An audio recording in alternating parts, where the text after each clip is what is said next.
Sa kangit-ngit sa gabi iog sa akong kahadlok, ikaw ang kahayag na naggiya sa akong lakang. Kung maluya ang akong kusog ug mawadag paglaom, ikaw ang kusog nga akong gisaligan.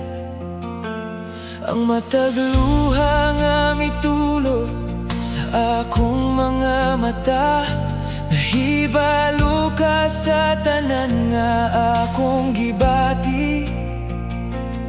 Sa imong mga bukton ako adunay kalinaw, kay ang imong gugma dili gyud mapakyas. Dili ka mausap, dili mo ako biyaan. Ang imong pagkamatinod anon, walay katapusan. Ang imong gugma, mas laom pa sa kadagatan, mas taas pa sa kalangitan, mas kusgan pa kaysa sa akong kaluyahon. Naghatag ka na ko paglaom sa matag adlaw. Mag-aawit ako, mosimba kanimo sa kalipay ug bisan sa kasakit. Jesus, ikaw ang akong gikinahanglan. Ang imong gugma mao ang akong kinabuhi.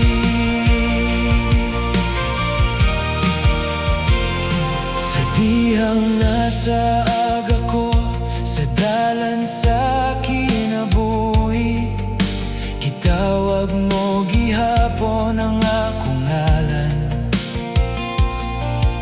Sa imong kaluoy nga walay pagkapakyas, gidawat mo ako pag-usap uban sa gugma.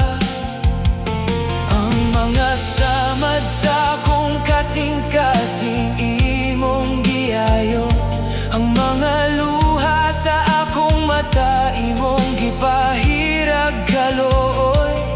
Sa imong kahayag nakita ko ang akong dalan, ug sa imong presensya adunay bag-ong kusog. Dili ka mausap, dili mo ako biyaan. Ang imong pagkamatinod anon, walay katapusan. Ang imong gugma, mas lawom pa sa kadagatan, mas taas pa sa kalangitan, mas kusgan pa kaysa sa akong kaluyahon. Naghatag ka na ako paglaom sa matag adlaw. Mag-aawit ako, mosimba kanimo sa kalipay ug bisan sa kasakit. Jesus, ikaw ang akong gikinahanglan.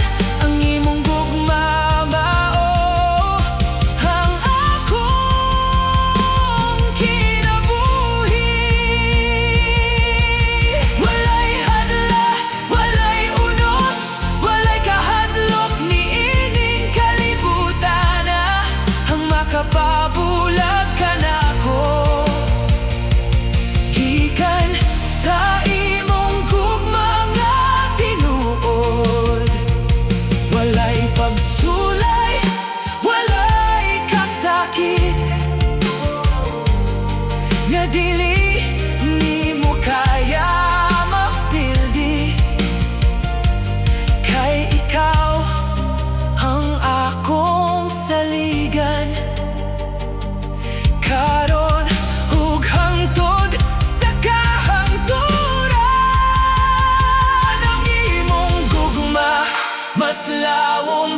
sa kadagatan, mas taas pa sa kalangitan.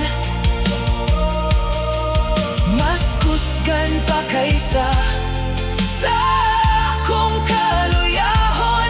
Naghatag ka na kog paglaom sa matag adlaw.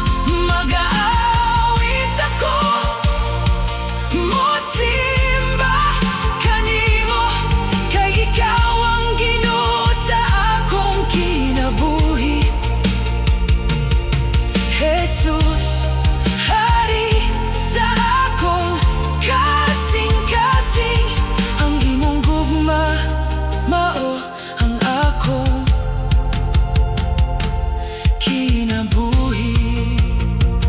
Ang imong gugma ang akong awit, sa matag adlaw sa akong kinabuhi. Ang imong gugma akong ipadayeg, hangtod sa walay katapusan.